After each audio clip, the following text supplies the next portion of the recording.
Hudson County View live on Uncut, and I'm your host, the guy that'll tell you 2 and 2 makes 3, your favorite cult of personality, John R. Hudson. And of course, we're talking the latest and greatest in Hudson County news. And it's been a robust week on the government and politics side of things, as usual. A couple things that I want to highlight first. Out of Hoboken, former Fire Chief Brian Crimmins, in yet another decision from the New Jersey Civil Service Commission, he's supposed to be reinstated within 31 days of a February 26th decision, so that's coming up next week. And if he's not reinstated, the commission is asking for a $100 fine daily against the municipality for up to a $10,000 total fine. So that's an interesting situation. I can't say I've seen one like this. You know, we've talked about this recently, but not in the past probably 2 months or so. So I want to dig into that. Also going to talk a little bit about, speaking of public safety, Jersey City Public Safety Director James Shea received a vote of no confidence from the council last week. Obviously, that's not particularly common either, so we're going to walk you through that and what the implications are. Of course, when Ward A Councilwoman Denise Ridley was here last week, we talked a bit about that, but now it's officially in the books. And also, out of the Mile Square City, we have some big developments with the Garage B plan. This is a 25-story mixed-use project that would be affordable and workforce housing that actually did not get the support of the planning board by a wide margin, and now a couple of mayoral candidates have weighed in. So a lot of fun stuff there. And we're also going to be sitting down today with Hudson County GOP Executive Director Pavel Sokolov. So we're going to do all that and a whole lot more right after this word from our sponsors.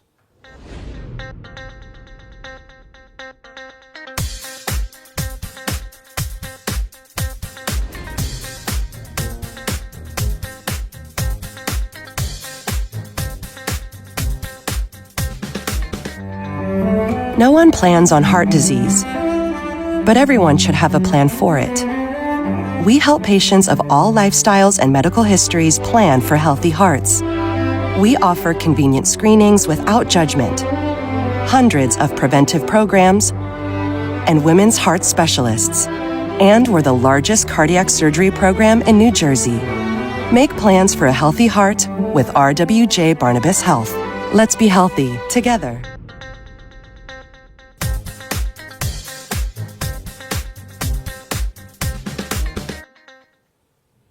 Hudson County View live on Uncut, John R. Hudson. So let's talk about what's going on at the Hoboken Fire Department. So Brian Crimmins came back to the department after being placed at some sort of leave for a little while. He came back, and that was, actually it was more than a little while. He placed on administrative leave in May 2021. He returned to work April 23, but as the rank of firefighter. Now, of course, he was the chief for a few years between about late 2018 and the middle of 2021, and there was all these allegations about how, you know, he was mismanaging the department, and the city took it up with the Civil Service Commission, and a administrative law judge basically ruled in Crimmins' favor, but that was non-defining because they still had to have a vote by the New Jersey Civil Service Commission board, which they did in November. It was a unanimous vote that Crimmins needs to be reinstated, and you know, we didn't hear a lot about this for a while, but now it's come to light that at the end of February, like I said a few minutes ago, February 26th, there was another decision after a motion to reconsider was made, and or a request for consideration, if you will, same difference. But and you know, they basically said even with the acting fire chief, that's Anton Peskins, even with him coming in, saying some statements that were obviously not flattering for Crimmins, and also with some battalion chiefs doing the same, albeit all anonymously, the court said, or I should say the Civil Service Commission said that there's no change here. We still stick with our previous decision, with the interesting caveat again that if this does not get taken care of within 31 days of that decision, then he was going to be not only reinstated, but the city will be fined $100 a day for up to $10,000. So, you know, I think that kind of gives a broad summation of what's going on. Again, this has been ongoing for a while. And the end of the decision says, Hoboken shall make a good faith effort to fully comply with this and the Commission's prior decision within 30 days of this decision. In the event that Hoboken fails to make a good faith effort to comply with this order within the prescribed time frame, the Commission orders that a fine be assessed against it in the amount of $100 per day, beginning on the 31st day from the issuance of this decision and continuing for each day of continued violation for a maximum of $10,000.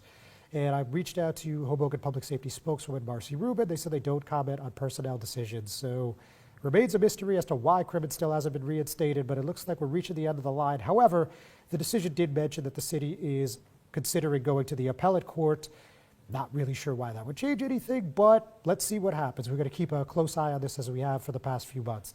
So again, as I also said at the top of the program, we're talking public safety. We also got to talk about last Wednesday, Jersey City Council voting for a vote of no confidence for Public Safety Director James Shea. So some people were a little surprised about this. And again, our guest from last week, Ward 8 Councilwoman Denise Ridley, shed some light on this. And, she seemed a little uncertain at that time because the vote of no confidence doesn't actually have any repercussions. It's basically just a public shaming, for lack of a better phrase. And I say that because, there's no suspension, there's no, loss of vacation time, there's no monetary fine. It's just, hey, we think you're doing a bad job and we're going to vote on this, and that's kind of the end of it.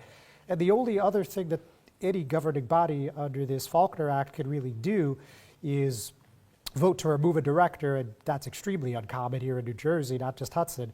But who knows if we're going to get to that point. But last week, we did see a 6-1-2 vote for a vote of no confidence against Director Shea, who's been in that post since very early in the Fulop administration, probably about the end of the third, beginning of the fourth quarter in 2013. So, there's a lot to unpack here. But, I think a very good summation came from Hudson County Anti-Violence Coalition Executive Director Pam Johnson. She's also running for a Ward 8 council seat on Hudson County Commissioner Bill O'Day's ticket. So she said, I also want to lift up the voices of the residents who have demanded Director Shea's resignation over the years, folks who have spoken on the record at press conferences, the city council, and community meetings for many years expressing their disappointment with his leadership. As residents, we were frustrated then and we're infuriated now to find out that Director Shea may not have been confirmed in 2021 and should not even be the public safety director is troubling. If you guys remember at the 2021 reorganization meeting, there was no vote on any of the directors, which is a little atypical. Typically every mayoral term, the council will vote again. But that didn't happen this time. Nobody challenged it in court or elsewhere. And, the beat went on. But that was an interesting comment for that reason. And ultimately, the vote, again, as I said, was 6-1-2. The only person who voted no was Councilwoman at Large Amy DeGees, while Ward B Councilwoman Mira Prince-Aire and Ward D Councilman Youssef Saleh abstained. They basically said that since this is more of a symbolic gesture, we feel like we should be voting on removal, not just basically some sort of in-between kind of step. So, keep an eye on what happens next. Maybe they will put something up for removal at the next meeting. Maybe they won't, but there's only one way to find out. So we're going to, again, keep our attention on that. And then when we're talking about the Garage B situation, a lot of people didn't even know there was a planning board meeting on Monday. Frankly, I didn't till about mid-afternoon, but they had a consistency hearing, which basically they look at these projects and they review if they mesh with the vision of the city's master plan. And we saw a pretty overwhelming vote. It was 7-1. The only person who voted against it in this case was the mayor's designee on the board. That's Commissioner Greg Francesi. And that was an interesting vote that, again, most people didn't even know were happening. One commissioner, Joan Allman, said, it seems out of context and non-harmonious. It does not seem consistent. This is singling out a single property without giving a planning idea for those surrounding properties. And Council President Jim Doyle, who's also a planning commissioner, said due to the scale, it's inconsistent, and that's what the board voted. And there's been some fallout for that we're going to get into a little later. But before that, we're going to take a break, and when we sit back down, I'm going to be with Hudson County GOP Executive Director Pavel Sokolov.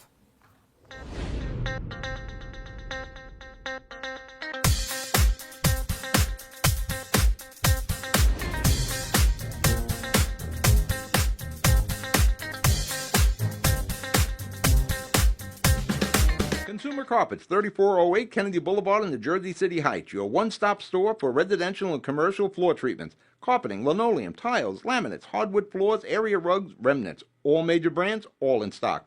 Free estimates, same-day installation. Consumer Carpets, it's savings, selection, installation. Credit cards and debit cards accepted. Financing available. Consumer Carpets, price to fit your budget, installation to fit your schedule. On the net at consumercarpets.com. Consumer Carpets, Jersey City, 201-792-2712. Hannah Pinto Properties, Jersey City, shaping the workplace with state-of-the-art office spaces and addresses your company desires. Building residences that define your home environment, adjacent to all modes of transportation with on-site parking available. The right address, the right lease. Call 201-521-9000 or visit online at hannahpintodevelopment.com.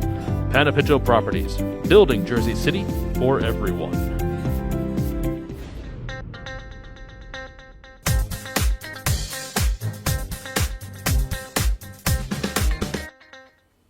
Hudson County View live on Uncut. Ciattarelli, and as I said, today my guest is Hudson County GOP Executive Director Pavel Sokolov. Pavel, good to have you. Thank you for inviting me, John. Always a pleasure. All right, thanks. So, of course, the reason your name was in the news last week was this mailer from State Senator, Union City Mayor Brian Stack. Of course, we got that hot race in the 33rd Legislative District, and he made an interesting appeal, right? He reached out to registered Republicans and said, could you register as a Democrat for this primary, and if you want to switch back, I'll help you switch back. Of course, I'm paraphrasing, and you had some pretty strong words. So why did you feel like you wanted to share that, make that note, and kind of put your, your flagpole in the sand to tell people where you stood? Well, I think it's kind of a reflection of the times. Election integrity is something that's a very big national strong point for the GOP, and any appearance of impropriety will obviously throw up red flags. Now, this goes without saying, Brian Stack, as a mayor and state senator, consistently delivers for his constituents. Union City is well run, it's safe and clean, so we have no issues with the way that Stack runs his operations. But that being said, when he invokes the Republican name in a way to flip votes for a Democratic primary, there has to be a response. At the end of the day, we appreciate that he recognizes the growing Republican presence, especially in his District 33, where congressional candidate Valdez and President Trump got well over 40% of the vote. But that being said, if he is so sure that his candidates are the best to represent the district, he shouldn't be crossing party lines to try to get a close primary vote from Republicans to Democrats. At the end of the day, while completely legal and perfectly okay within the rules, it does beg the question, is this really necessary, and is this really the way you want your candidates to win? We have two great candidates running in District 33, the aforementioned Anthony Valdez and Cindy DePease. So the Republicans already have two great options to vote for in their primary, so why would they switch and switch back? That kind of defeats the purpose of a close primary, and at the end of the day, is that really how, if they win, they want to be known for winning? Just one thing that I've heard in the background, let's just say, since the story started to come out, including the one of myself that we spoke on, is that Stack apparently has done this a number of years. I couldn't put an exact number on it, but this isn't the first time, I think I could safely say. So you mentioned it's a sign of the times, but apparently, according to people familiar with the situation, he's done this over and over and over. So any thoughts on that? Right, well, this time was so brazen and open, sending a mailer, kind of welcoming it. No, people do what they do in terms of politics. Tactics are tactics for a reason, but at the same time, being so open and forthright about it, I think just casts a dark shadow on the election process itself.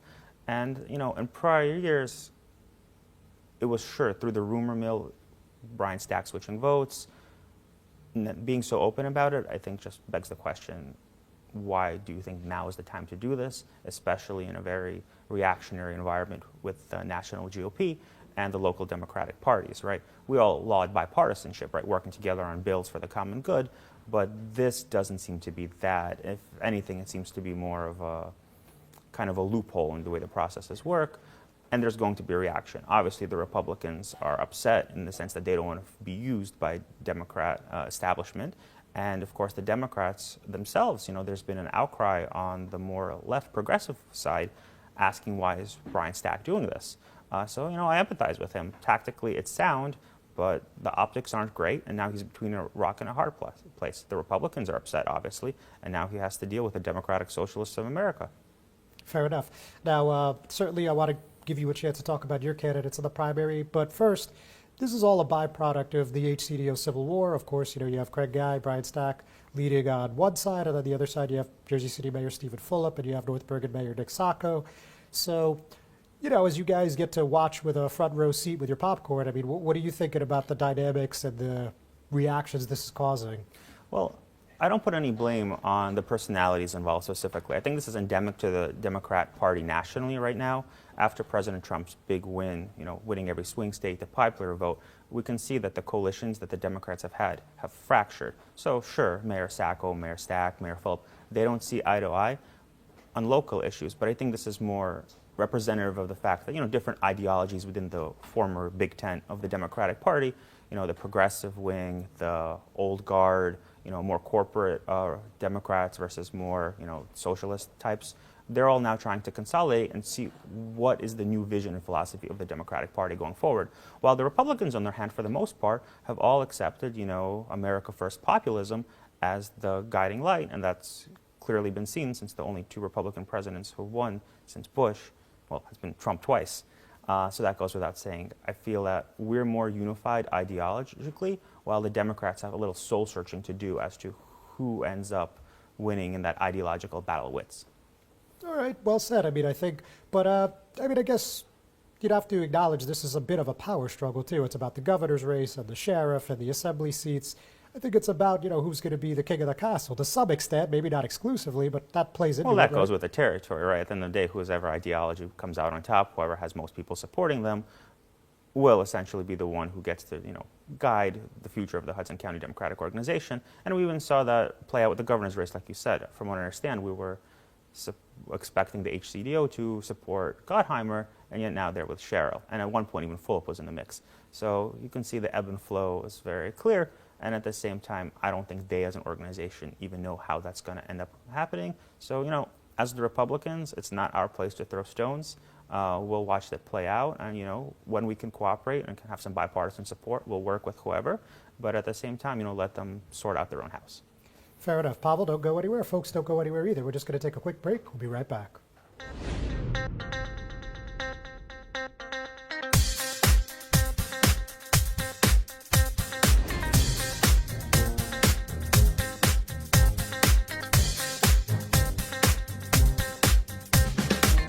Burns Brothers Memorials, Monuments, and Markers, 787 Tunley Avenue, Jersey City.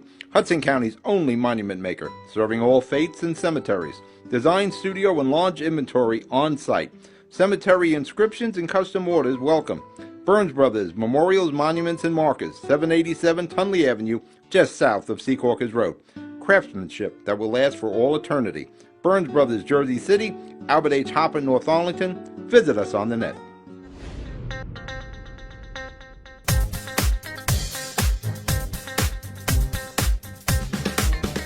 Hudson County View live at Uncut. Ciattarelli, and I'm still here with Hudson County GOP Executive Director Pavel Sokolov. So let's talk a little about the Gov race. Of course, let's go with this. The FDU most recent poll of the race, you have U.S. Rep. Mikey Sherrill, Steve Fulop, of course the Jersey City mayor, then Ross Baraka, of course the Newark mayor. They were basically all the top contenders, if you will, of this six-person field. How do you think this plays out on that side? Well, I think it's an interesting dynamic. There's a north versus south aspect. As you know, Steve Sweeney has won several county conventions. The Norcross family is back in play. So if he's able to consolidate the South, he might have a chance. While on the flip side, in the north, Mikey Sherrill has a great name recognition, a great story, and is definitely the one to beat in November. But at the same time, Ross Baraka, also from Essex County, Gottheimer, Fulop, all North Jersey candidates. If they're able to cannibalize each other, Sweeney might have a path. But at the same time, if no front runner emerges and the leading candidate wins with 30% of the vote, that might be hard to galvanize Democrats to support their candidate in the November election. So would you say it's too close to call at this moment? I think it's a toss-up between, in my opinion, Sherrill, Baraka, and Sweeney. Interesting. So you rule it out Fulop completely? While I think Mayor Fulop enjoys support from the progressive wing, I think Ross Baraka's message is also resonating them clearly. And between the name recognition of being a successful Newark mayor and his message reaching to the people, I think Fulop has a tough battle ahead of him. Okay. And then on the red side of things, of course, most people see this coming down to Jack Ciattarelli against Bill Spadia. And also at the FDU poll, well, a separate poll, but also from FDU, they had Jack ahead by, I think, something in the neighborhood of 30 points. I mean, do you think there's any way Spadia could pull this out or no? No, I think this is Jack's year to win. I think the national momentum has shifted. The Republicans are on the rise. The Democrat lead in New Jersey was cut from 1 million 4 years ago to roughly 800,000, which is well greater than the margin that Jack lost by 4 years ago. I think Bill has a great message, and he's able to galvanize people and supporters to really take pride in the fact that the Republicans and their conservative values are being represented. But I think Jack specifically just has years of experience, a platform, and is one of the few candidates that when he gets to Trenton on day one will be able to be an effective administrator. And I hope Republicans realize that we have a winning candidate, and we all should band together and make sure that a Republican is elected in this November. A lot of people have said, and of course just pundits, ranging from pundits to just people talking online, but a lot of people have said that if it's Cheryl versus Ciattarelli has no shot. What do you think about that? Yeah, I mean, everyone is entitled to their own opinion. Ideally, if you're a Democrat, you'll be supporting the Democrat nominee, or Republican, the Republican nominee. And of course, you're never going to say, oh, well, our person has no shot, so why bother? But, President Trump, he only lost New Jersey by, 6 points, something like that? About 6. Jack lost it by 2.5.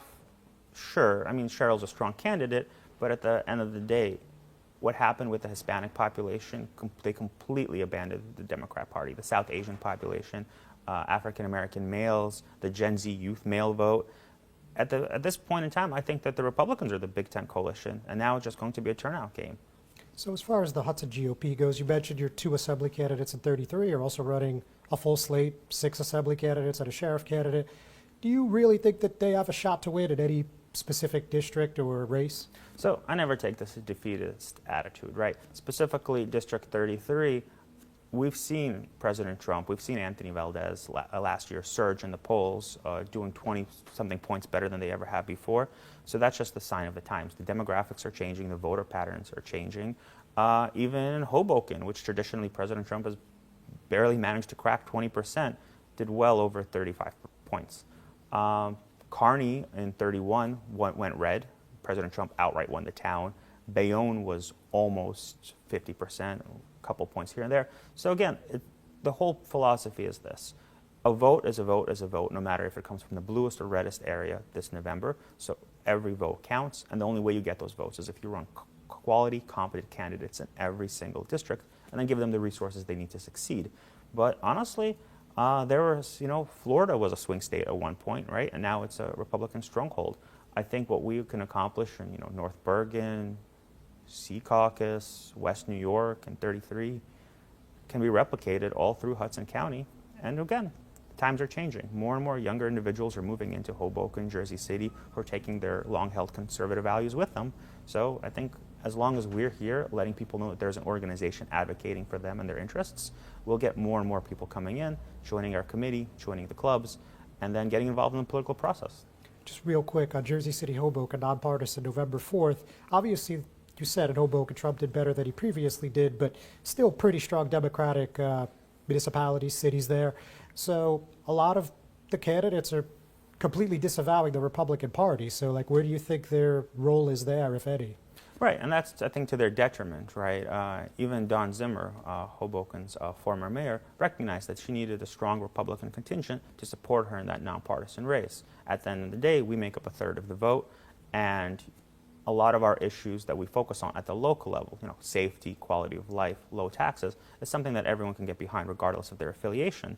And I don't understand why people would want to just leave all those votes on the table. We're not going to be endorsing candidates solely if they're Republican or if not. We're going to be endorsing candidates based on how their message and their campaign aligns with what we want to see accomplished in our towns where we live. Pavel, thank you so much. Thank you for having me. Very welcome. Ladies and gentlemen, thanks for tuning in. We got one more segment left. We'll be right back.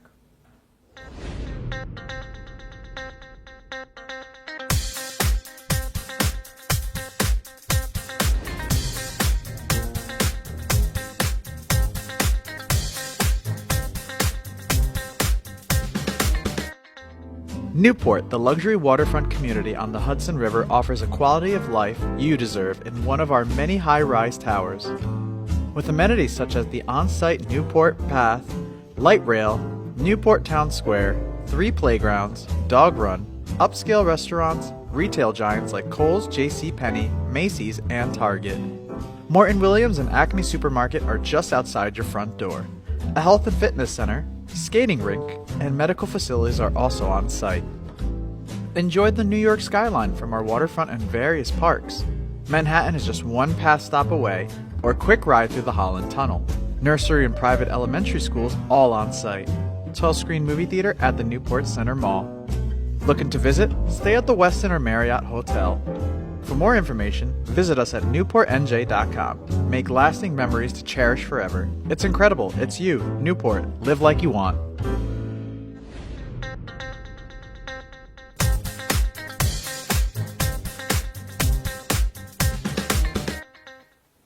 Hudson County View live at Uncut, Ciattarelli. So this Hoboken Garage B stuff, I told you we had a couple of reactions from some mayoral candidates. So the first was from Tiffany Fisher. She wrote a letter to the editor, and she said that the proposed Garage B redevelopment, which the City Council is set to vote on this Wednesday, is an example of what happens when today's politics outweighs planning for our city's future.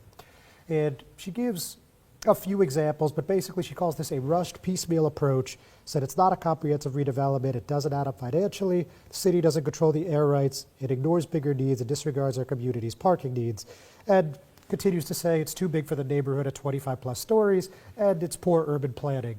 So an interesting take. She was one of three who voted no on first reading on March 3rd. Joining her in voting no was Council President Jim Doyle and First Ward Councilman Paul Presenzano. So heading into this, heading into last night, we weren't really sure how this second reading was going to play out, but then we heard from another mayoral candidate, Fourth Ward Councilman Ruben Ramos, and he was extremely clear that he'll be voting yes on a second time, so it seems pretty unlikely this is going to get voted down, but let me just give you his thoughts. So he says, Hoboken has a housing affordability crisis, and we need to do much more to increase the supply of affordable and workforce housing, or else the middle class will continue to get pushed out of our community. That's why I'm so disappointed to see the planning board vote against the Garage B redevelopment plan, which would add much needed housing near public transit that would be reserved for working class residents. Remember, this is right by the Hoboken terminal. And he continued that it's been decades since Hoboken has taken bold action to build more affordable housing, and that has to change now, which is why I will support the Garage B plan when it is voted on at this week's City Council meeting. Don't forget, last week at Mayor Ravi Bala's final State of the City address, he touted the Ward B plan pretty proudly, so it would obviously be a black eye here if it got voted down, but doesn't look like that's where we're heading. But nonetheless, it's not official until it's in the books, and this Hoboken City Council meeting, as usual, is tonight, 7 p.m., City Hall, 94 Washington Street, and that'll stream live on their YouTube page. So there's a lot more, but gonna have to pick and choose. Here's an interesting one out of the 32nd Legislative District. One candidate that's been pretty vocal against the President Donald Trump administration is Katie Brennan. And she just came out really hard against the president a couple days ago. And, well, this sums it up. Donald Trump spent the entire weekend breaking the law and ignoring the Constitution. We should all be alarmed by how our system of checks and balances is failing, because each illegal act that goes unchallenged moves us further from democracy and closer to a dictatorship. So can't be much more direct than that.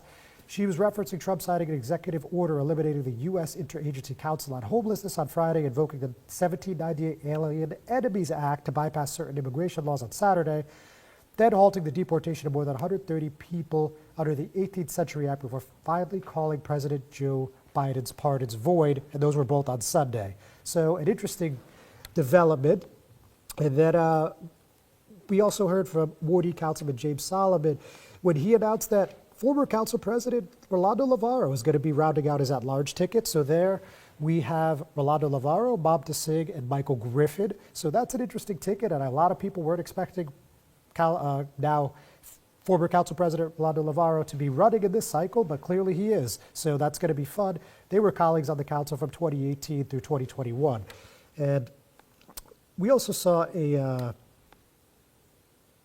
housing plan from James Solomon. So just very quickly, he's calling for no more pay-to-play schemes, as well as a 20% affordable units and new projects as part of that plan. But we're basically out of time. The only other thing I wanted to quickly mention is Council President Joyce Waterman, another candidate for Jersey City Mayor, announced that Reverend Tammy Weaver Henry, who is the Jersey City Police Department's West District Champlain and also the chair of the Jersey City Women's Advisory Board, will be running at large for her, and that rounds out her 3 citywide candidates. She's also with Dave Carment, and as well as, just let me look this up real quickly, I apologize, and that's Kenny Reyes also on the ticket. So with that, folks, we're going to call it a week. Thanks so much. We'll see you next time.